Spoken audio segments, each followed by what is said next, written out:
नमस्कार, मी Hemali Mohite. Zee 24 तासवर 1 minute 1 बातमी पाहणार आहोत. सुरुवातीला बातमी कोरोना संदर्भातली.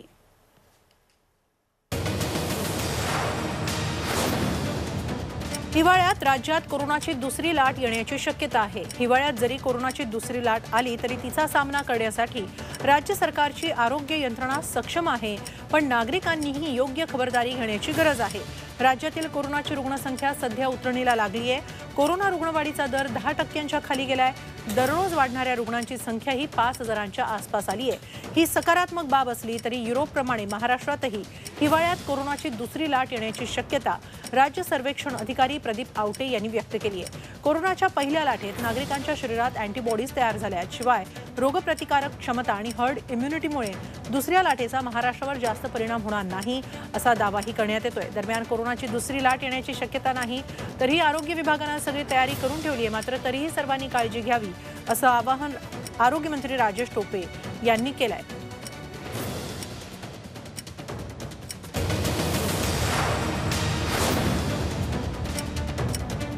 विधान परिषदेच्या राज्यपाल नियुक्त 12 जागांचा तिढा वाढतच चाललाय.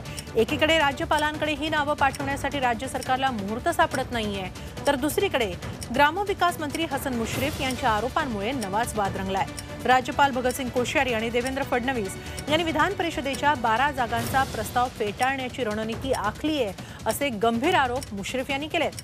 सरकारनं राज्यपाल नियुक्त 12 आमदारांची यादी पाठवली तरी ती बाजूला काढण्याचं ठरलंय असं वक्तव्य चंद्रकांत पाटलांनी आमदार विनय कोरेंच्या घरी अनौपचारिक गप्पांमध्ये केलं.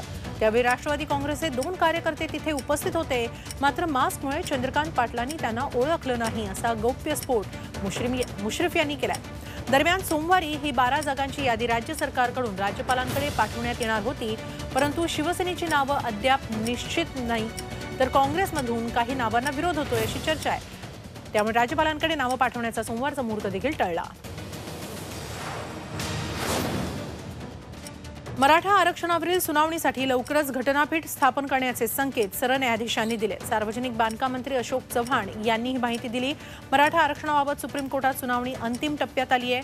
घटनापीठाकडे ही सुनावणी वर्ग करावी यासाठी आम्ही तिसऱ्यांदा अर्ज केला. त्यावेळी लार्जर बेंच पुढे मॅटर लावू असं सुतोवाच सरन्यायाधीश शरद बोबडे यांनी केल्याची माहिती चव्हाणांनी दिली. सुप्रीम कोर्टानं आज सकारात्मक भूमिका घेतली आहे. अंतरिम स्थगितीमुळे अनेक प्रश्न निर्माण झालेत. ही स्थगिती लवकरात लवकर हटावी यासाठी सर्वाधिक प्राधान्य असल्याचं चव्हाणांनी सांगितलं. दरम्यान या निमित्तानं काही पक्ष राजकारण करत आहेत. ओबीसी आरक्षणाला धक्का लावण्याचा निर्णय कुणीही घेतलेला नाही, पण ओबीसी विरुद्ध मराठा असा वाद पेटवण्याचा प्रयत्न सुरू आहे. काही लोक स्वतःचं राजकीय अस्तित्व दाखवण्यासाठी हा वाद निर्माण करतायत, याकडेही चव्हाणांनी लक्ष वेधलं. इतर आरक्षणाला धक्का न लावता मराठा आरक्षण देण्याचा सरकारचा प्रयत्न असल्याचं अशोक चव्हाण यांनी सांगितलं.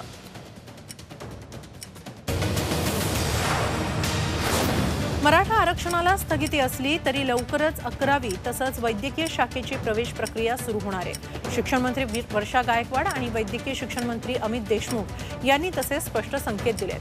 11वी प्रवेशाबाबत लवकरच निर्णय होईल असं शिक्षण मंत्री वर्षा गायकवाड यांनी सांगितलंय. तसंच घरी असलेल्या मुलांचा अभ्यास सुरू व्हावा म्हणून ऑनलाईन क्लासेस सुरू केलेत. ज्यांचे प्रवेश झाले नाही त्यांनाही या क्लासेसचा लाभ घेता येणार आहे. 18 लाख विद्यार्थी 10वी पास झाले आहेत. त्यातील 11 लाख विद्यार्थ्यांना प्रवेश देण्यात आलाय. 7 लाख विद्यार्थ्यांचे प्रवेश लवकर सुरू होतील असं गायकवाड म्हणाल्या. तर मराठा आरक्षणाला स्थगिती असतानाही वैद्यकीय शाखेतील प्रवेश प्रक्रिया सुरू करण्याचा निर्णय वैद्यकीय शिक्षण मंत्री अमित देशमुख यांनी घेतलाय. जे मराठा विद्यार्थी आरक्षणापासून वंचित राहतील त्या विद्यार्थ्यांच्या फीचा भार राज्य सरकार उचलणार आहे असंही वैद्यकीय शिक्षण मंत्री अमित देशमुख यांनी स्पष्ट केलं आहे.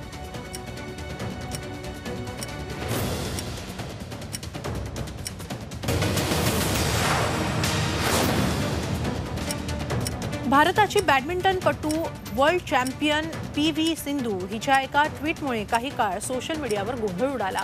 डेन्मार्क ओपन शेवटचीच आय रिटायर अशी पोस्ट तिनं केली आणि एकच खळबळ उडाली. सिंधूने निवृत्ती जाहीर केल्याची क्रीडा रसिकांची भावना झाली. मात्र त्या पाठोपाठ तिनं इतर ट्विट केले आणि ती नेमकी कशापासून निवृत्त होतेय हे तिनं स्पष्ट केलं.